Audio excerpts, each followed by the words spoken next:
Hello and welcome. I'm the Theory Detective. In these lessons we'll uncover the mystery of music theory. Now we learned about major versus minor, the major sound and the minor sound. Major, minor. A little bit different. So let's take a look at scales and chords. And right now we're going to only do major. The first one is C major. That's actually because C started out being the first and the only, for a while, the only major key. It was originally called a mode, a medieval mode. When they decided to make all of the other ones sound like C major, they started calling it major, meaning the predominant one. So, from mode to major, this is C. You just play every note from the name note, in this case C, to the name note, an octave or 8 notes above. C, D, E, F, G, B, C. So we go all the way from C up to C, or middle C up to high C. So if we're starting here, let's actually take a look at what it looks like on the keyboard. So from C to D, that's a whole step. From D to E, there's a note in between. That's a whole step. From E to F, there's no note in between, so that's a half step. There we are. Half step. Whole step, half step. And then F to G, another whole step, because there's a note in between. G to A, another whole step, because there's a note in between. And A to B, another whole step, because there's a note in between.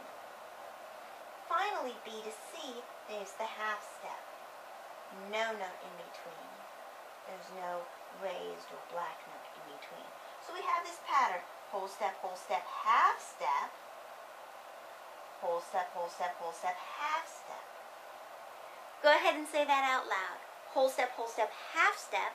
Whole step, half step.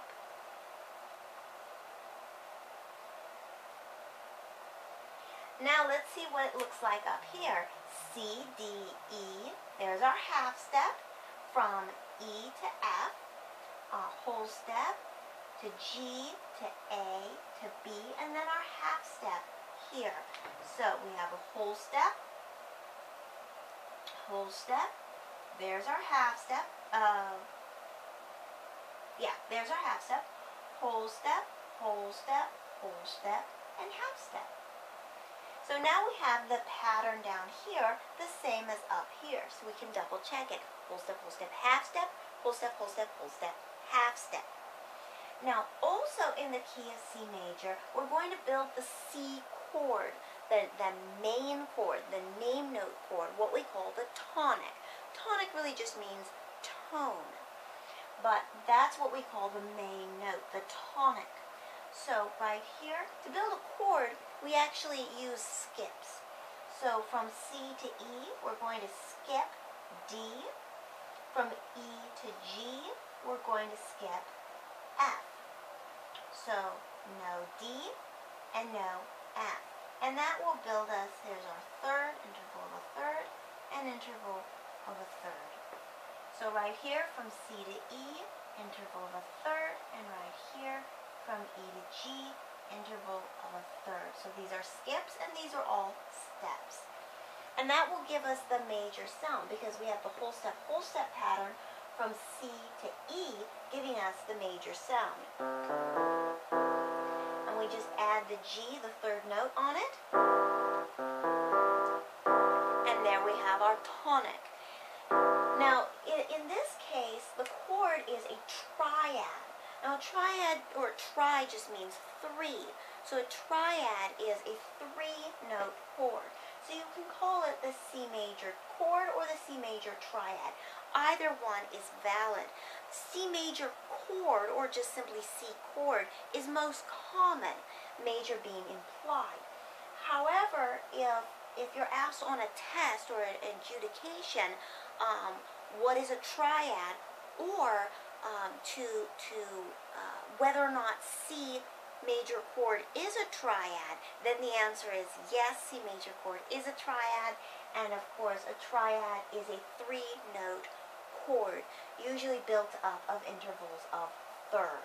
So from C to E is a third, and from E to G is a third. Okay, so now we have our major scale, we have our C major scale, we have our triad, and we have our C chord. Last thing, key signature. Key signature is just the thing at the start, or the lack of thing at the start of a piece that tells you what is the tonic. And this is the tonic right here for C major. For C major, the tonic is C. For G major, the tonic is G. For D major, the tonic is D, and so on. So, if you notice here, there is nothing at the start. The treble clef is all alone. That means that we actually have no sharps. Remember, the sharps look like this, and no flats. The flats look like that. We have none of them placed here. So we say no sharps or flats, and that would be our key signature, telling us that we are probably in the key of C major. Okay, let's take out the flashcards then. We have our major scale. This is the pattern you want, and definitely try to memorize it. Whole step, half step, whole step, half step. Say it as many times as you can until it becomes very easy. And the C major scale, C, D, E, F, G, A, B, and you can write C again if you want to top it off. The C major key signature, remember it's no sharps and no flats, so it's kind of empty there, kind of empty here near the treble clef. Our triad is a chord built of 3 notes, usually built based on 2 sets of thirds. So you have the root, a third above, and a fifth above, or another third above that. And then our actual C major chord, you can put C chord or C major chord. If you're doing an adjudication or a test of some sort, then go ahead and clarify as major. And then spell it out, C, E, G. Remember, they are all skips. That's a lot, but add them all to your practice pile. Practice them as much as you can until they become very easy. And try your hardest to memorize that major scale pattern, the whole step, half step, whole step, half step. The more you say it, the easier it will become. And as always, have a great day.